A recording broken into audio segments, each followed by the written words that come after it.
Ironically, however, the very innovations that are making possible dramatic improvements in human well-being are also creating new problems which raise the specter of an alarming and possibly catastrophic disaster to the biosphere we live in. And herein lies the dilemma that we all face. Let me illustrate. Improved public health has caused the world's infant mortality rate to decline by 60% over the last 40 years.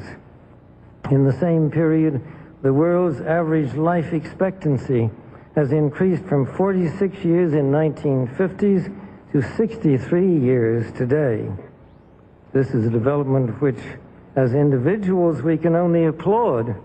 However, the result of these positive measures is a world population that has risen during the same short period of time geometrically to almost 6 billion people and could easily exceed 8 billion by the year 2020. The negative impact of population growth on all of our planetary ecosystems is becoming appallingly evident. The rapid growing exploitation of the world's supply of energy and water is a matter of deep concern, and the toxic byproducts of widespread industrialization have increased atmospheric pollution to dangerous levels. Unless nations will agree to work together to tackle these cross-border challenges posed by population growth, overconsumption of resources, and environmental degradation, the prospects for a decent life on our planet will be threatened. The recent UN meeting in Cairo is appropriately focused on one of these key issues, population growth.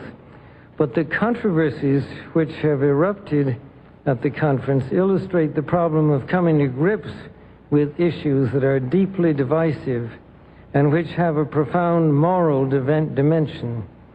The United Nations can and should play an essential role in helping the world find a satisfactory way of stabilizing world population and stimulating economic development in a manner that is sensitive to religious and moral considerations.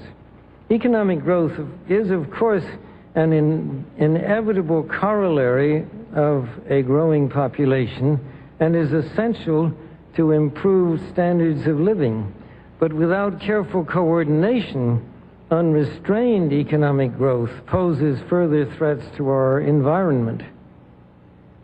This was a major subject of discussion at the conference in Rio de Janeiro on the environment 2 years ago. The focus then was on sustainable growth and global development. It was pointed out at the conference that growth is most efficiently managed by the private sector, but regulation of the process by national governments and international bodies is also needed. And once again, the United Nations should certainly be among the catalysts and coordinators of this process.